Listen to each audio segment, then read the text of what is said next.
nekkoon na fi tube de l'été Pata Pata, une belle reprise Pata Pata Myriam Makeba interprétée par Kumba Gawlo, double disque d'or, disque platine la ci amoon at boobu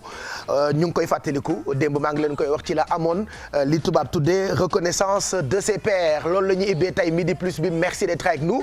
ñu ngi leen di nuyu je suis très content de vous retrouver comme chaque jour diggante 11h45 jàpp 14h30 exactement 11h59 mooy doog a jot information divertissement comme d'habitude on vous accompagnera jusqu'à tout à l'heure entre autres am na ay gëstu yoo xamee ni def naa ko ak rédaction bu télévision Futur Média dinañu ñëw ci yenn ci ay information yoo xamante ni bëgguñu woon ngeen loupé ko bokk na ci unu yéenekaay bi di l'Observateur am ay nit yu koy falsifié loolee nag doon na ab naqar bu képp koo xamante ni yaa ngi liggéey ci wàllu tasum xibaar fii ci Sénégal di naqarlu d'ailleurs ki nga xamante ni moo jiite coordination des associations de presse Mamoudou Ibra Kane mu ngi dénoncer loolee agression la ko tuddee daañu ci ànd ci waxtaan ak ki nga xamante ni moo di Alhassane Ba et puis grève intersyndicalu waa Sen'Eau tax na ñu dem ci agence Sen'Eau bi nekk ca Yoff pour voir est-ce que grève bi indi na ay soxe ci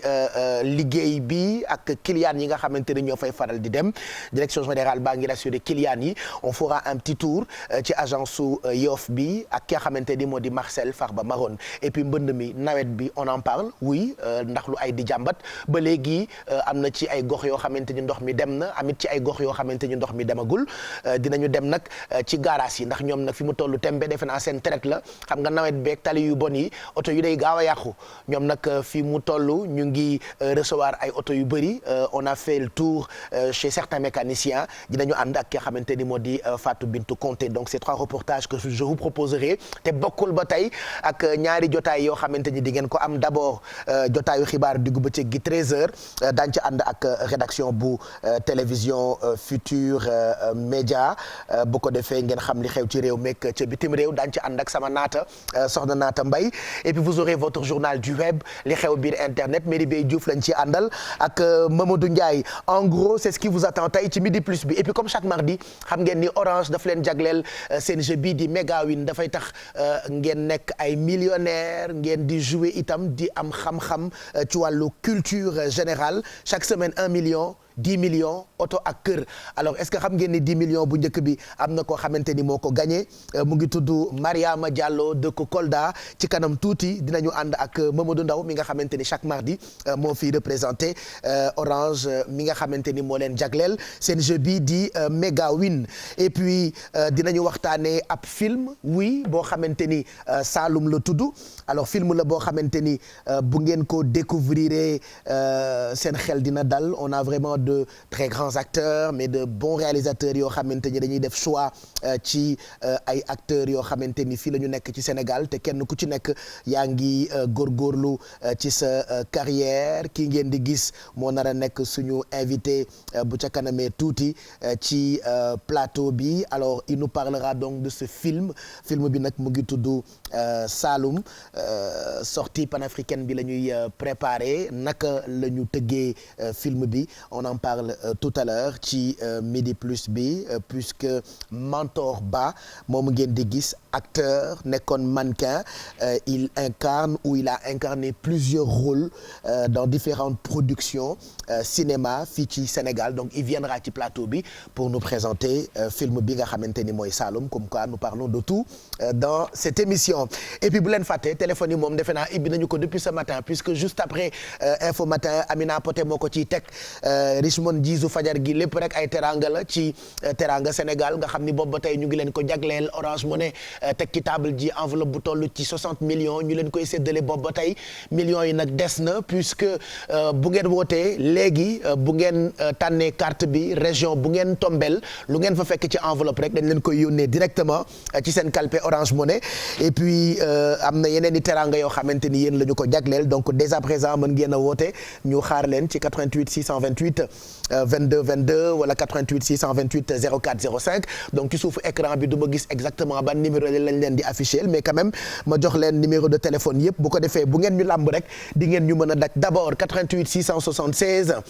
05 05 88 628 20 20 ak it 88 628 65 65 wala 88 676 06 06 léegi nag balaa muy xat bëgg naa jël téléspectateur bi njëkk ci Midi Plus bi tey en attendant ñuy dem ci gëstu yeeg sujet yu am solo yi nga xamee ni préparé nañu leen ko ci bëccëg bi tey ci télévision Futur Média donc kan mooy njëkk a dugg loolu laay xaar ma may leen juste quelques minutes le temps ngeen daw dugg si composé benn ci numéro de téléphone yi région bu ngeen tànn nag lu ngeen fa fekk yéen a koy moom ci wàllu teraanga bu leen fàtte itam ni Orange Money am ngeen possibilité jot wala yónnee xaalis waxuma rek Sénégal mais ba ci sous région bi imaginez nga nekk fu mel ni Côte d'Ivoire Guinée-Bissau Burkina Faso Niger wala Mali foo ci mënti nekk mën nga jëfandikoo sa calpe Orange Money mën nañ la yónnee te la ka lay yónnee la muy fay moo gën a yomb yeneen service yi nga xamante ne ñu ngi yëngu ci wàllu transfert d'argent mën nga jot itam xaalis boo xamante ni ñoo ngi la koy yónnee Côte d'Ivoire par exemple mën nga nekk Sénégal yónnee xaalis mu jëm Mali wala mu jëm Niger donc loolu mooy transfert sous-régional bi nga xamante ni seen calpe Orange Money daf leen ko jagleel d'ailleurs bu leen neexee ngeen dem ci dièse 144 dièse wala sax ngeen télécharger application Orange Money et puis voilà self service la maanaam mën ngeen déplafonner par exemple seen calpe bu ngeen tayeelee dem ci yooyu yëpp fii ci écran bi gis ngeen QR code bii nii mën ngeen ko télécharger directement à condition ngeen jël seen téléphone portable dem ci appareil photo bi mel ni lu koy photo donc à partir de ce moment là da ngeen koy scanner et puis application bi day ñëw directement ci seen ay téléphone portable voilà je pense que j'ai été trop clair qu'on m'amène mon café dañu ma indil Nescafé bi le temps may xaar téléspectateurs yi dugg dañu ma indil Nescafé bi gaaw xam nga café moom des koy prendre toute une journée saa yoo amee pause rek mën nga koo jël te d'habitude on dit que midi heure pause la donc pause café mënul ñàkk bu midi jotee te exactement midi 6 mooy doog a jot donc bëgg naa benn kaasu café rek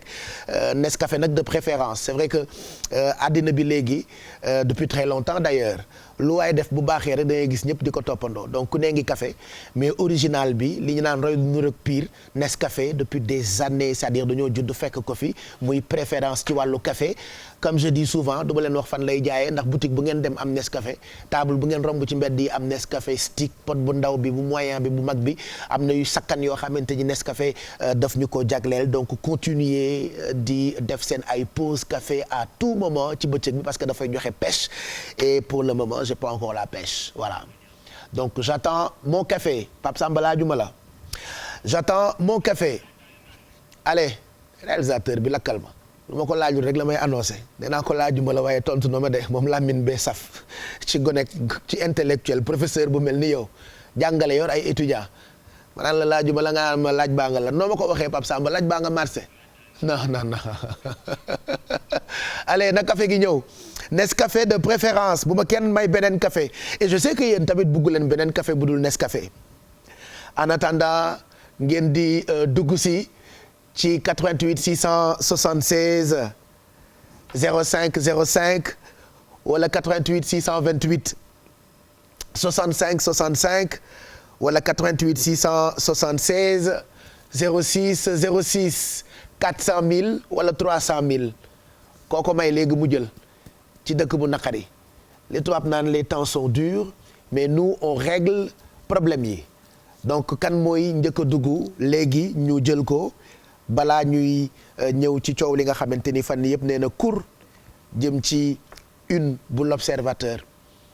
am rek ay personnes mal intentionnées di ko falsifier ah ñoom nag nee nañu parodie la te wax dëgg yàlla ku xam règle parodie xam ni parodie du demee noonu je ferai pas de commentaire parce que dëkk bi dafa naqadi waaye loolee daal en tout cas képp kuy journaliste professionnel naqari nga ko naqarilu nga ko ba ci association ou presse ba ci coordination des associations de la presse seen ki nga xamante ni mooy coordonnateur bi Mamoudou Ibra Kane bu coordination des associations de la presse mu ngi dénoncer loolee agression de la liberté de la presse la ko tuddee voilà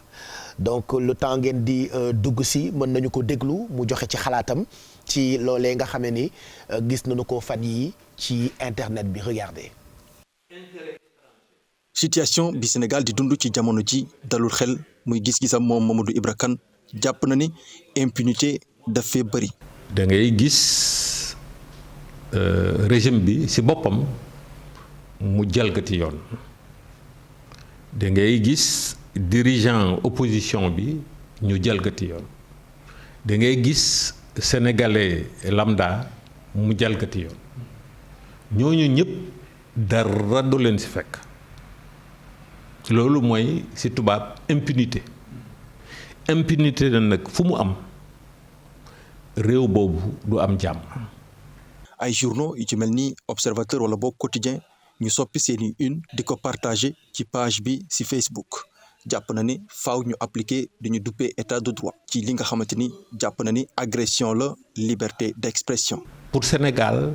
mun a continuer am jàmm la paix il faut que ñu restaurer la République il faut que suñu état de droit bi nga xam ne dafa embryonnaire ñu gën ko dëgëral état de droit bi moo ñuy sauver état de droit muy président de la République muy ministre muy citoyen lambda muy chef d'entreprise bu defee lu dul yoon dal ci kawam. ci ab communiqué groupe Futurs Médias xamle ne dina porter plainte ñëpp ñi nga xamante ni dugal nañ seen loxo ci mbir mi ni mel ñu jàpp ne dafa warook suñuy charte réew. voilà mu ngoog ñu doon déglu Mamadou Ibra Kane bu coordination des associations de presse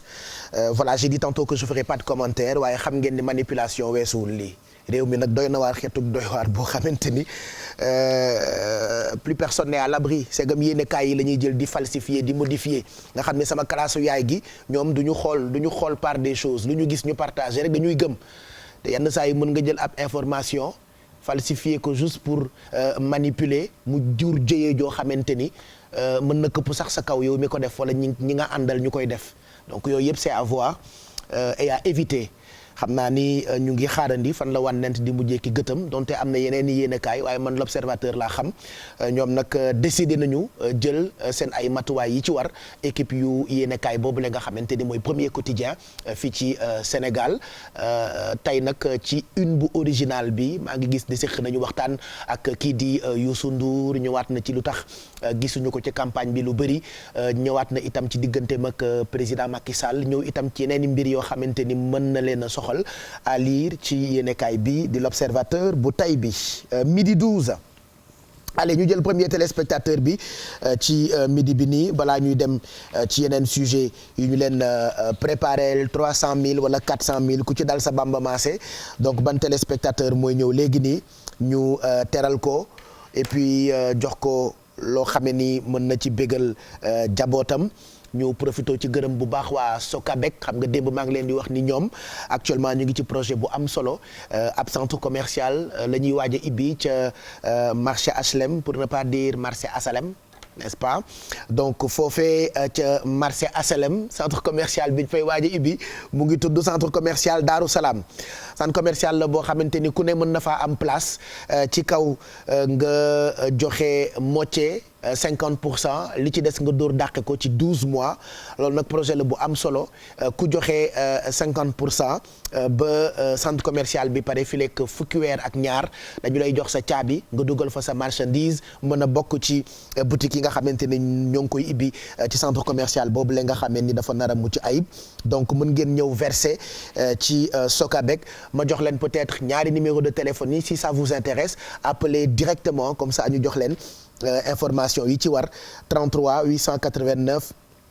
30 99 wala 33 889 35 35 voilà 33 889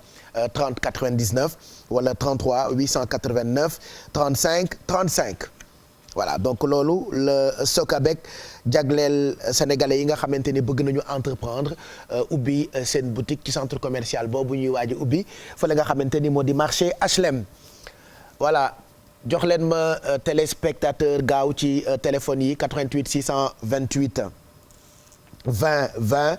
wala 88 628 65 65 allo allo allo. salaamaaleykum Cheikh. dégguma la bu baax de kooku. allo. waaw kay kookan la. Serigne Saliou. Abdourahmane yokkal lii. Serigne Saliou. Serigne Saliou. Ndiaye. Serigne Saliou Ndiaye na nga def. sant yàlla bu baax Diallo na ngeen def foofu. Baye Sall ñu ngi sant bu baax Ndiaye sant bu baax Ndiaye. na ngeen def bu bàyyi jàmm bu baax rek. waaw ñu ngi sant bu wér xanaa xëy rek biddanti ndax guddee tëdd. déet dinaa wax. Ndiaye bilaay liggéey bi tey bëgguñ ci dara. dañoo forcé rek ñëw fi mu ne nii de nelaw ñu gënal lii ñuy def nii. te yow gëjoo ñëw. wallaay yàlla baax na ñàkk pexe la Ndiaye na nga def. sant yàlla bu baax Serigne Saliou Ndiaye foo dëkkee. parcelle. fan ci parcelle. unité 15. nu ngeen def ak ndox mi. sonnal ñu. wallaay ngacc ngeen ba sonn. waaw. mais mbaa ba ngay dem rek. waaw instant moom naa instant bi mu ngi wàññeeku. waaw c'est bien ça ayca carte baa ngi nii du ma la téye lu yàgg dama lay bàyyi nga tànn région bu la neex loo fekk ci région dama la koy Orange Money am nga calpe Orange Money. waaw. mbaa déplafonné nga ko. yàgg na. moo jar a utiliser. désinstaller application yeneen yëpp te bàyyi fa calpe Orange Money bi rek. comme ça ngay mën a jot ci xaalis bi tout le temps. ban région ngay tànn Serigne Saliou Ndiaye. Diourbel. ayca Pape Samba nañu ko génneel région de Diourbel. Eva ma petite Eva mademoiselle Kado wala léegi ay madame Kado ngeen ma petite Kumba madame Senghor moom ci madame Kado yi la bokk y a une équipe derrière équipe bu mag boo xamante ni toujours je vous dis dañoo mel ni ñu nekk ci centre d'appel voilà donc Serigne Saliou Ndiaye région de Diourbel a ngi noonu génn na ci carte bi ban lan moo tax nga tànn région de Diourbel. dara. da nga jékki-jékki rek sa xel dem ci Diourbel nga tànn Diourbel. waaw yàlla na la Diourbel jik ayca ñu décompter la région de Diourbel dañu ko décompter léegi ñu région de Diourbel 5 4 3 2 Serigne Saliou 100 000 moo nekkoon ci région de Diourbel bravo Saliou. jërëjëf. 100 000 baax na de. yan xeebu ko. ci dëkk bu naqari bi. sonn na defoo dara jënd crédit 15 000 francs am 100 000 looy waxati. ñaata crédit nga jënd. 15 000. am 100 000 loolu baax na te crédit 15 000 bi jeexagul. jeex na félicitations kon maa ngi lay yónnee léegi nii 100 000 ci sa calpe Orange Money d'accord. waaw. ayca bonne journée dama koy accélérer mayel ñi ci topp ñu dugg très rapidement comme ça nga jot léegi nii ci sa calpe Orange Money enveloppe buy toll ci 100 000 francs allez merci Serigne Saliou Ndiaye ñu xool ki ci topp 88 676 05 05 wala 88 628 20 20 100 000 mooy enveloppe bi njëkk a dem moo nekkoon ci région de Diourbel amaat na itam yeneen i enveloppe yu nekk ci yeneen région yi région bu ci nekk am na lu fa ne am na yu am 75 000 100 000 150 000 200 000 ba maximum 300 000 ou 400 000 parce que chaque dimanche après-midi ci laay def maye bu mag bi maye ay 1 million ay chambre à coucher yoo xamante ni ñoo ngi ko jëlee chez Adja Ombelico maye ay téléphone portable yoo xamante ni ñoo ngi ko jëlee chez Djili CSB maye ay parure or yoo xamante ni ñoo ngi ko jëlee ci luxury bijouterie by Khadim Nia maye ay enveloppe yu duun yoo xamante ni seen calpe Orange Money moo ko teg ci table ji 60 millions et puis kër goo xamante ni valeur am mu ngi toll ci 40 millions Sonatel Orange ànd ci ak groupe Futur Média di ko jagleel téléspectateurs yi donc loolu yëpp ay teranga la yoo xamante ni pour yéen la et puis tirage yu mag yi mën ngeen cee bokk ngeen jot ñu en direct ak ngeen ñàkk ñoo jot bu ngeen xasee ba composé benn ci suñu ay numéro de téléphone immédiatement da ngeen di bokk ci teranga Sénégal ay ca nanu ko accéléré balaa ñuy dugg ci sujet yeeg waxtaan yi ci kanam tuuti daañu am ay gan première partie bi Mamadou Ndaw mu ngi fi ndax nag Orange chaque mardi day ñëw ci midi plus bi pour ñu wan leen millionnaires yi nga xamante ni Orange créé na ko grâce ak seen jeu méga win en attendant ñu ngi dégg fan yii yëpp grève u intersyndicalu ñiy liggéeyee Sen'Eau ñoom la ñu dénk ndox mi. loolu nag tax na ba ñu doxantu dem ci agence Sen'Eau bi nekk Yoff pour voir un peu est-ce que grève intersyndicale bi jur na ay jafe-jafe ci clients yi seen ay transactions ak seen i fay ak seen i mbir loolu moo tax nag ba ñu fa demee tase nañu ak direction générale bi ñu ngi rassurer clients yi nee ñu service bi dafay continuer Marcel Farba Maroon moo fa demoon. ay client toog di xaar seen tour ñëw ci guichet ya ñenn ñi ñëw ngir fay seeni facture def réclamation wala sax abonnement service yi nga xamante ne société Sen'Eau moom moo koy proposé askan wi tey ci lundi bi mu ngi dox comme ni mu koy faral di defee gannaaw mot d'ordre grève bu ñaari fan bu intersyndical travailleurs yi nekk ci boobule société daal di décrété. bu ñu xoolee tey ci agence yi nga xamante ne ñoo nekk biir Dakar yëpp agence yëpp ubbi nañ te ñu ngi liggéey baa ngi fay dem normalement donc comme ni nga ko xoolee sànq bi ngay yéeg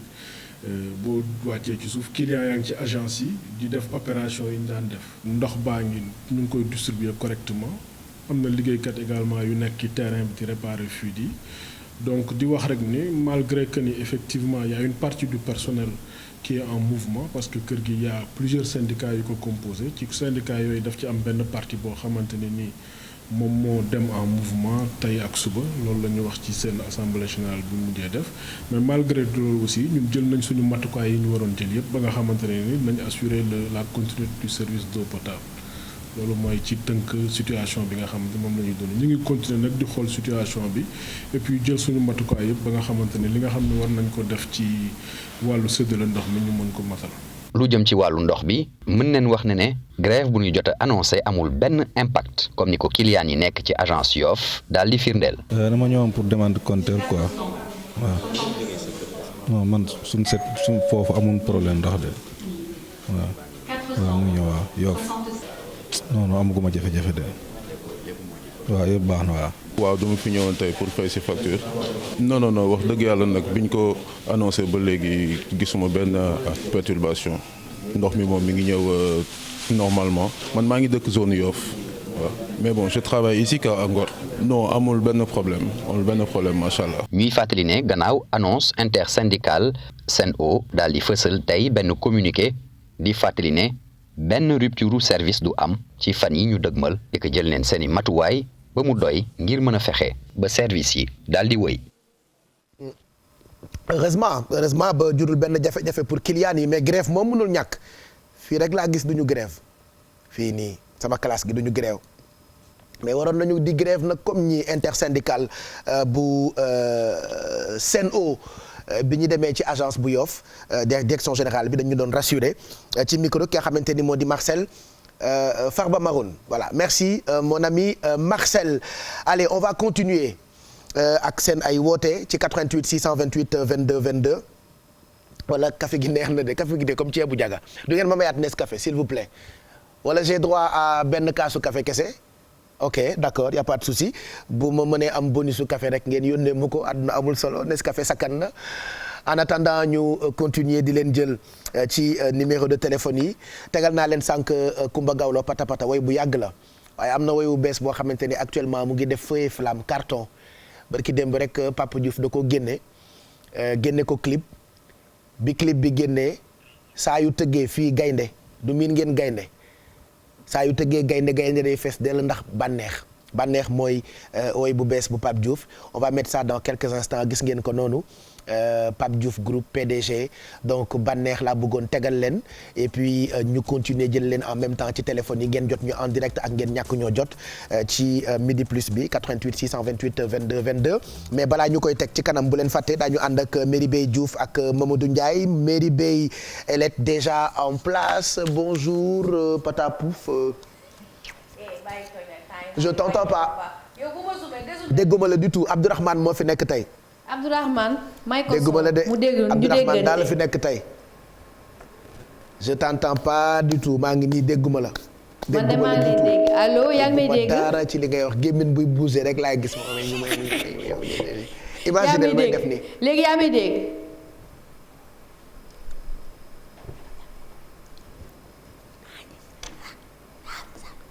allo. je t'entends pas. sama gémmiñ laay bouger tu as vu ce que ça fait. yaa ngi wax xaw ma nag ndax comme impression mais man en tout cas dara ñëwul ci li ngay wax bon je vais laisser le soin aux équipes techniques ñu régleel ma problème boobu bu ko defee Merry Diouf mën ñu junju ci mu nar a waxtaanee bokk na ci li ñu leen tegal sànq di réaction bi jëm ci détournement wu une bu yéenekaay bii di l'Observateur sur les réseaux sociaux. Alors actuellement la question qu'on se pose parodie la wala désinformation, journaliste bii di Mamadou Tidiane Sy def na ci analyse et explique différence bi ci Facebook bi loolu bokk na ci li ngeen nar a waxtaane ci kanam tuuti Merry Diouf n'est-ce pas. waaw Pape depuis démb ñu ngi koy daal di wax li nga xamante ne moom moo di une journal L'Observateur ak yeneen journal sax bokk na si yoo xamante ne nit ñi dañ koy détourner donc ñuy indi différence bi wala li ñuy naan faire la différence entre li nga xamante ne mooy mésinformation maanaam wax loo xamante ne amul ak parodie maanaam nekk di kaañoo comme ni ñu koy mën a waxee donc ki nga xamante ne moo di journaliste bi Amadou Tidiane Sy moom daal dinañu jox analyse am ci Facebook ñu daal di ko jëlee dinañ ko waxtaanee toujours ci Facebook li la ñuy des daal dinañ indil aussi ay nouvelles yoo xamante ne ni Facebook daal dina ko joxe ndax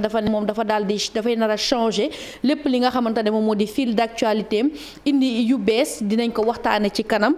ci kaw loolu tamit Instagram parce que ñëpp xam nañ ne Meta moom Facebook ak Instagram donc Facebook bu changé Instagram moom tamit da siy tegu ñoom tamit nee nañu dañu bëgg a dimbali créateur de contenu yi ñuy monétiser plus facilement maanaam ñuy am xaalis ci vidéo yi nga xamante ne moom la ñuy dugal à travers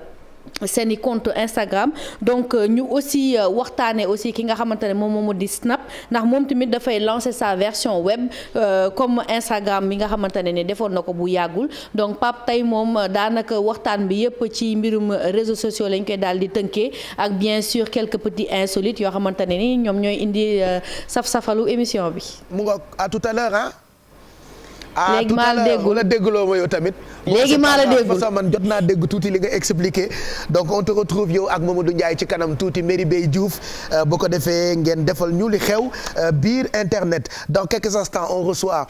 waa Orange pour xool kan moo gagné 10 millions ci Megawin ak 1 million wu tey bi alors loolu nag bu ngeen ci bëggee bokk da ngeen di jouer ci Megawin dàq fa seen wërsëg en attendant ñu bégalee leen ak bànneex bu Pape Diouf ak Génération Consciente ma bëggal ci monsieur et madame Seck Alsane ak jabaram voilà ñoom ñaar laa koy may bànneex une belle chanson nañ ko enjoy doog a dellu si ci plateau bi.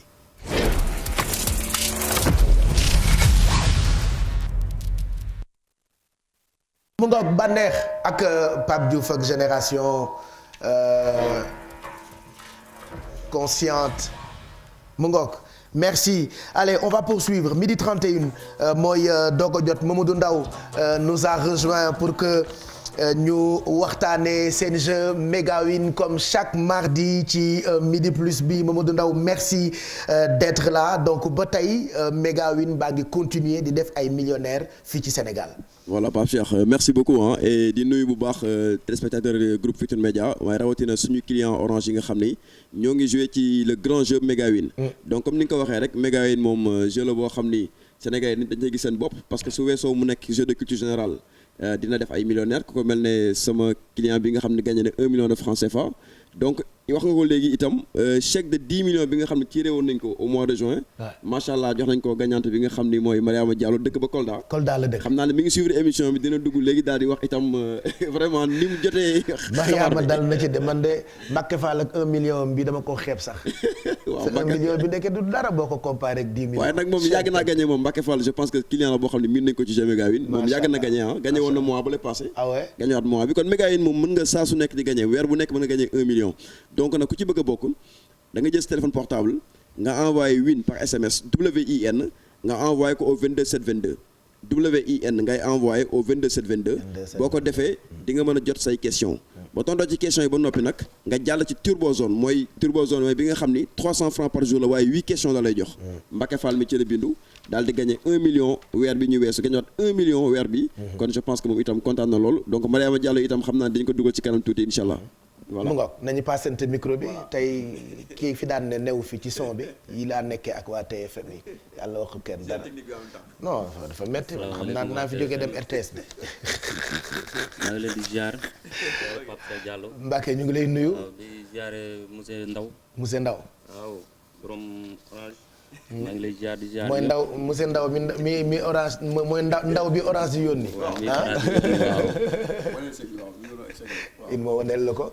waaw ziar ñëpp di kontaan di woo ñëpp nag. ci jeu méga bi. waaw am na solo. mais yow c'est pas la première fois nga gagné de. non non ñaata nga mujjee gagné. 1 million. tey nga gagné waat 1 million. 1 million waaw yaay borom 1 million. daan na gagné je pense bu njëkk ay vers 2000. mais am nañu am chance su jeu 2015 waaw doon naa ci joué.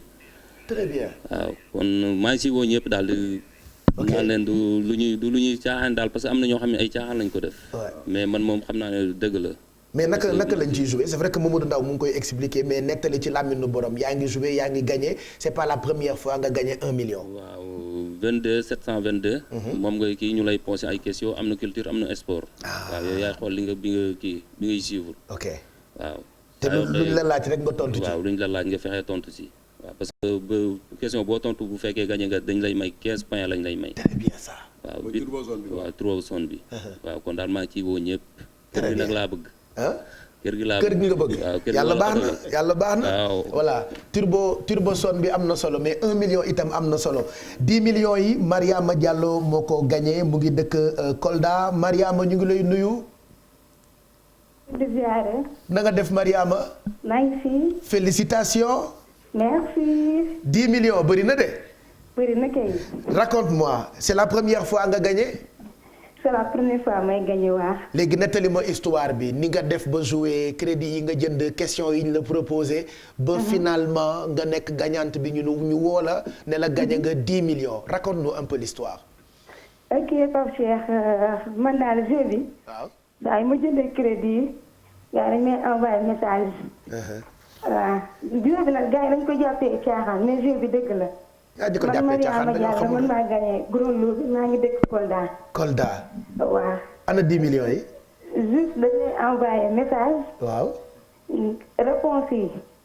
da ngay répondre. waaw. oui wala non wala vrai ou faux loolu rek ngay répondre. ak a yomb sax. waaw dafa yomb trop. orange jaayatul day maye. non orange kay dañuy may. moo tax ko fase baara sawdi ko. di lay macha allah. bu noonu na yam rek ci ay offre ak ay promotion mais di créer ay millionnaires nii fii ci Sénégal y a que orange pour ça en fait fii ci Sénégal. waaw loolu moom orange rek moo ko mën moom. léegi loo nar ci say 10 millions.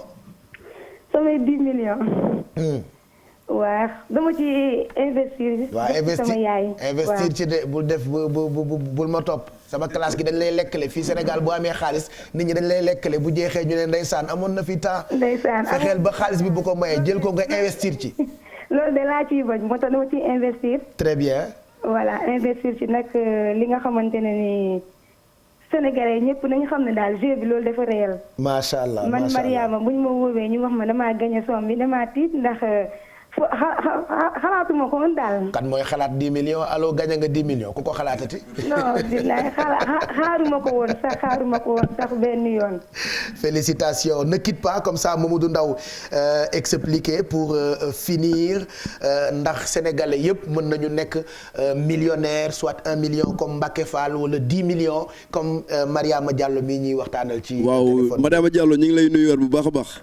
d'accord maa ngi voilà vraiment di leen ndokkeel encore une fois au nom de toute la direction générale ci ndam li nga xam ne am nga ko ci jeu Mega Win mu nekk le gros lot le premier gros lot muy 10 millions de francs CFA. ma rappelé itam des na beneen gros lot beneen 10 millions de francs CFA. waaye itam benn oto bu yanji boo xam ne yooyu it mi nga xam ne gagné nga 10 millions mën nga ko gagnéwaat ak kër gi nga xam ne moom la Mbacké mi bëgg a gagné. te xam naa ni ñi seetaan moo lañu bëgg gagné. kon nag win ngay envoyé au 22 722 ma lay wax ni Mariama yow mi nga xam ne gagné nga 10 millions bi na nga ñëw rapidement au siège Sonatel. sa chèque pare na nga ñëw récupérer chèque bi.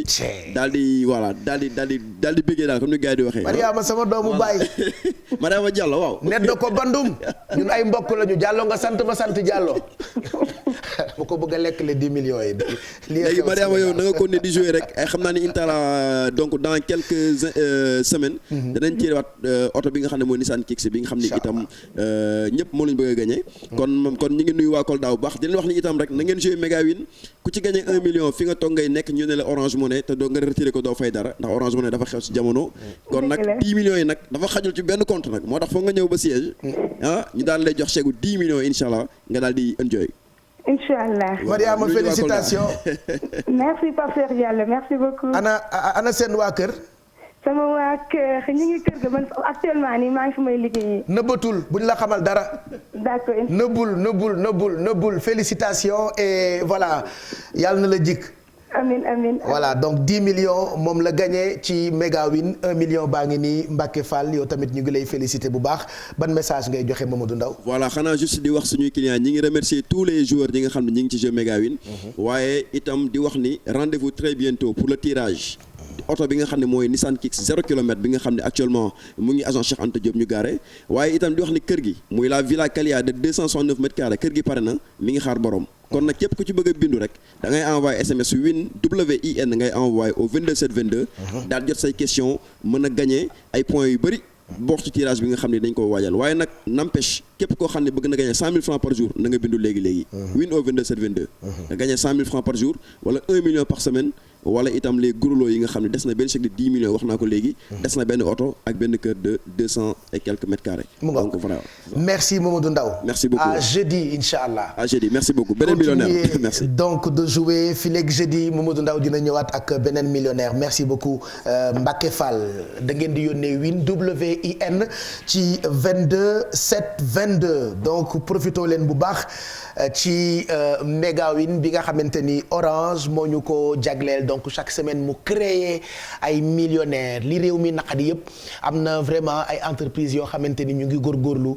di teral sénégalais yi bokk na ci ñun li ñuy def ak Teranga Sénégal bokk na ci li nga xamante ni Orange mu ngi koy def tuddee ko Megawin donc di créer ay millionnaires yenn saa yi am ñu gëm yenn saa yi am ñu gëmul waaye nag gëm ak ñàkk gëm l'essentiel est de faire voilà ngeen tenter rek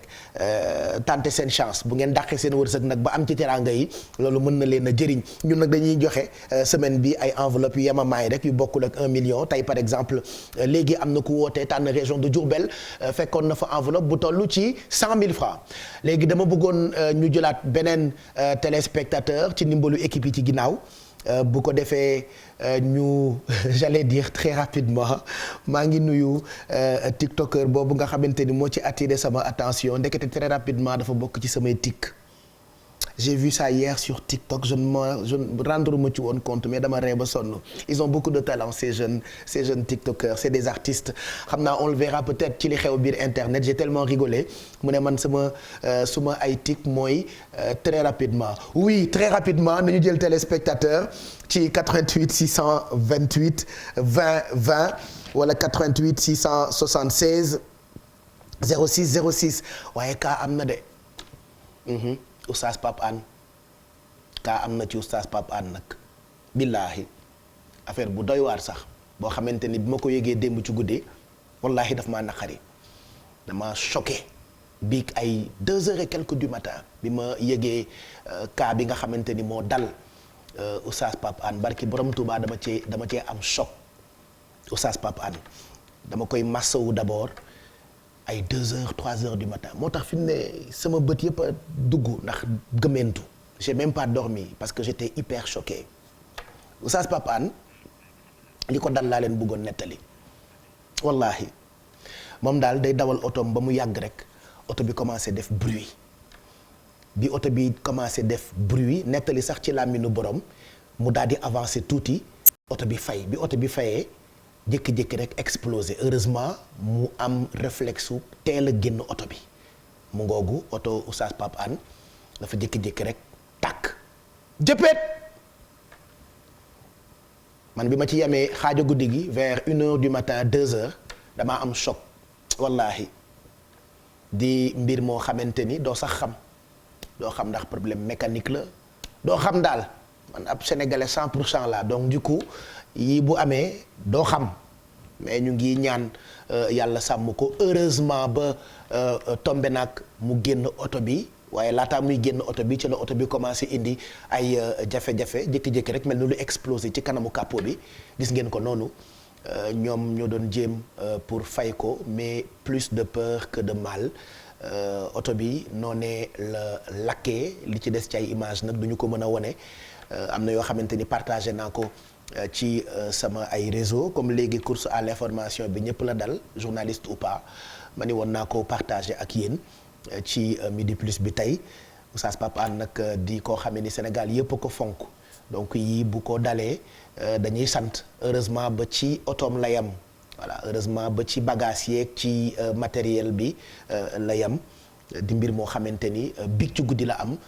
oto Oustaz Pape Hann jékki-jékki rek di tàkk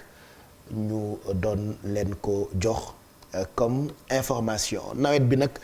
daanaka oto yëpp ay paan moo tax fi mu nekk nii période mécanicien la garage su mécanicien boo dem oto yaa nga fees dell di jàllaañoo da ngay jël sa oto gaare ko mu paan te doo ko sax dawal ndax ndox mu bëri jafe-jafe yooyu nag ñaare dañu koy gis ci nawet bi démb rek à propos de oto maa ngi leen di won benn oto boo xamante ni xam naa taw bi moo ko indi ba côté Almadi en face kër suma benn xarit ñi dëkk ca koñ ba ñëpp ñoom nee nañu moomuñu oto boobu donc kenn xamul fan la oto boobu jógee mais daal daw na daal ba ñëw ba daanu ci kondiir bi ngeen di gis donc ba léegi xamaguñu kan moom oto bi ñooñu waa UCG lañu fii ci Almadi daal la oto bi teerijee ba dugg ci kondiir bi nga xamante ni ba démb ci heure bi daal ñoom amoon nañu ay jafe-jafe pour génnee oto bi foofee nga xam ne surux na fa ñi dëkk ci koñ bi nag ñoom nee nañu amul kenn ku dëkk ci koñ bi ku moom oto bi donc ce qui veut dire que oto bi xam naa feneen la jógee ndox mi indi ko ba mu daanu foofu. moo tax boo demee wax naa ko léegi ci garage su mécanicien yi ay moteurs yu explosé ay problèmes yoo xamante ni c'est lié à l'électricité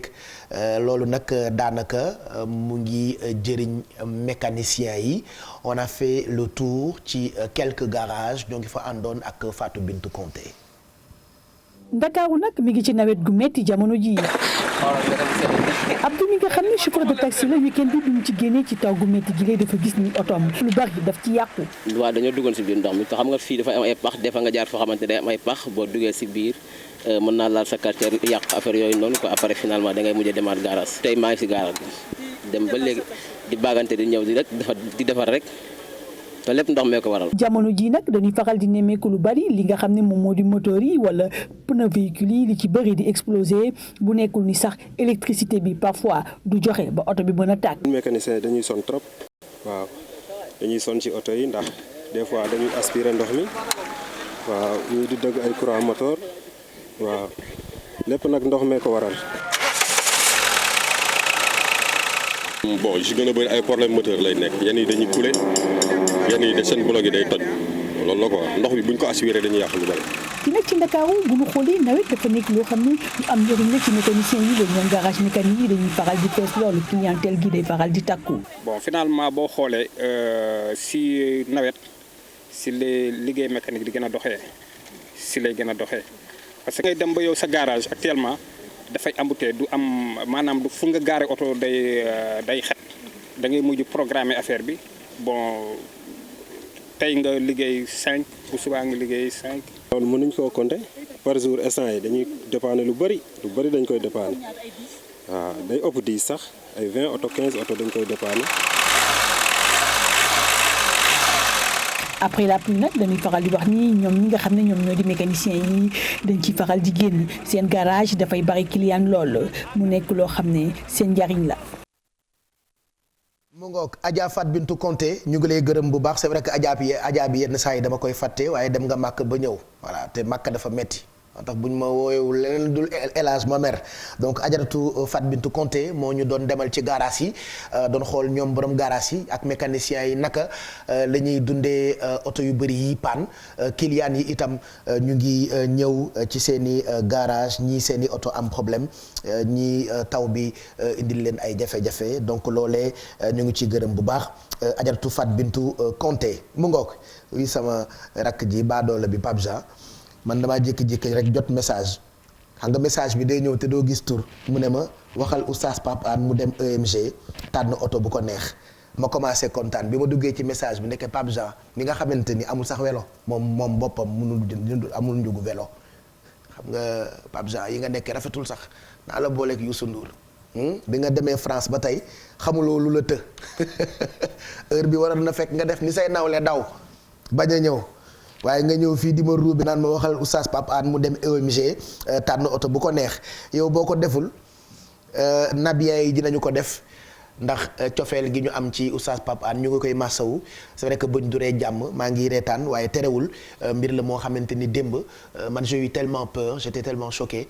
biñ ma ne oto oustaz Pape Hann moo jékki-jékki rek explosé takk di mbir moo xamante ni moom mi nekkoon ci oto bi xamul sax wax dëgg yàlla fan la tàkk-tàkk bi jógee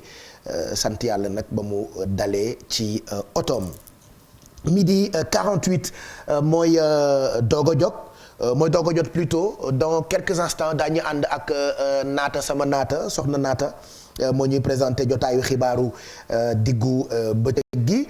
j'aimerais vous proposer une page de pub c'est vrai que sànq bi ñuy tàmbali jotu leen seetaan publicité yi waaye publicité yi itam mënul ñàkk nawet bi nag ñu fàttaliwaat leen yéen njaboot yi lépp lu ngeen soxla ci wàllu set na ngeen jëfandikoo gaamu Harmonia maanaam Harmonia rek mën na faj seen aajo ci lépp lu jëm ci wàllu set liy nettoyer liy raxas loxo liy raxas yaram liy raxas kër liy fobeere liy raxas oto liy xeeñal neex kër nawet bi lépp loo xamante ni soxla ngeen ko ci xeeñ neex wala ci wàllu propreté mën ngeen jëfandikoo gamme Harmonia ndax ñoom Harmonia ma wax leen ñu ngi ci ay produits yoo xamante ni par exemple c'est à base de citron. voilà day nettoyer dañuy dégraisser day désinfecter ba noppi itam day parfumer maanaam gamme bi yëpp démb limal naa leen ko benn par benn mais damay tënk rek bu ko defee ñu tegal leen publicité yi donc Harmonia c'est une gamme idéale de produits d'entretien pour seen kër voilà espace bi yëpp espace de vie bi vos sols yeneen surface carrelée yi nga xamante ni ñoo nekk ci biir kër yi seen ay vaisselle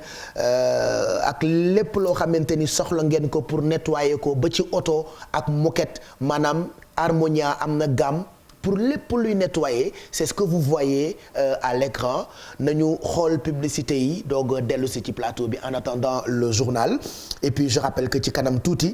dinañu waxtaanee ab film boo xamante ni mu ngi tudd